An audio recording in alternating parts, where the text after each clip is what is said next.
ஒரு பாத்திரத்தில் 200 கிராம் அளவுக்கு டார்க் சாக்லேட்டை உடைச்சி போட்டுக்கோங்க. கூடவே ஒரு 115 கிராம் அளவுக்கு உப்பு இல்லாத பட்டர் எடுத்துக்கோங்க.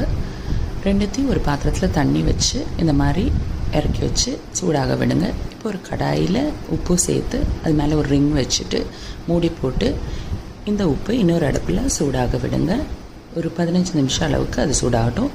இந்த பட்டரும் சாக்லேட்டும் மெல்ட் ஆகி வரணும். இதுவும் ஒரு சைடில் மெல்ட் ஆகிட்டு வரட்டும்.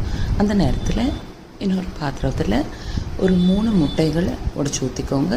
கூடவே கொஞ்சமாக உப்பு, கொஞ்சமாக வெண்ணிலா எசன்ஸ் சேர்த்து நல்லா பீட் பண்ணிக்கோங்க. அது நல்லா பீட் ஆகி வந்ததும் நல்லா மிக்ஸ் ஆகணும். மிக்ஸ் ஆகி வந்ததும் ஒரு கப் அளவுக்கு சர்க்கரையை அதில் சேர்த்துக்கோங்க. இந்த சர்க்கரை கரையிற அளவுக்கு நல்லா மிக்ஸ் பண்ணிக்கோங்க. அது நல்லா மிக்ஸ் ஆகி நல்லா நுரைச்சி வரும். அந்த நேரத்தில் அது கூட இந்த மெல்ட் ஆகிருக்கிற சாக்லேட் அண்ட் பட்டர் கலவையை சேர்த்துக்கோங்க. சேர்த்து இதையும் நல்லா மிக்ஸ் பண்ணுங்கள். இந்த மாதிரி சர்க்குலர் மோஷன்லேயே மிக்ஸ் பண்ணுங்கள். அது நல்லா மிக்ஸ் ஆகி வரும்போது அது கூட ஒரு அரை கப் அளவுக்கு மைதா சேர்க்க போகிறோம். அந்த மைதாவையும் அதில் சேர்த்துட்டு கூடவே ஒரு 1/4 கப் அளவுக்கு கொக்கோ பவுடரையும் சேர்த்துக்கோங்க. அந்த கொக்கோ பவுடரும் இந்த மைதாவும் இதில் நல்லா எந்த ஒரு கட்டியும் இல்லாமல் மிக்ஸ் ஆகிற அளவுக்கு மிக்ஸ் பண்ணிக்கோங்க.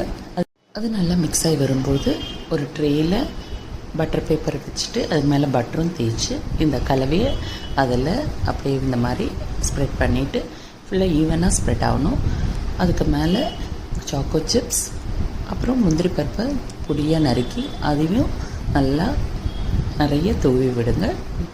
உங்களுக்கு வேறு ஏதாவது நட்ஸ் வேணுனாலும் சேர்த்துக்கலாம்.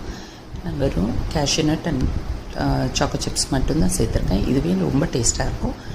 இப்போது ஏற்கனவே சூடாகிட்டுருக்கிற அந்த கடாயில் மூடி எடுத்துட்டு இந்த ட்ரேயை அப்படியே இறக்கி வைங்க. அதில்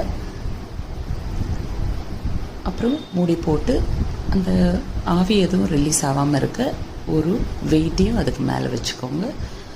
இப்படியே ஒரு 30லேருந்து 45 நிமிஷம் வரைக்கும் ஆகும் இது வேகிறதுக்கு. அதனால் நடுவில் சின்னதாக டூத்பிக்கோ ஏதாவது கம்பியோ விட்டு இந்த தொட்டு பார்த்துக்கலாம். நீங்கள் அது அந்த டூத்பிக்கில் ஒட்டாமல் வந்துச்சுன்னா இறக்கிடலாம். இல்லைன்னா திரும்பவும் மூடி வச்சு சிம்மிலேயே மீடியம் ஹீட்லேயே வேக விடுங்க.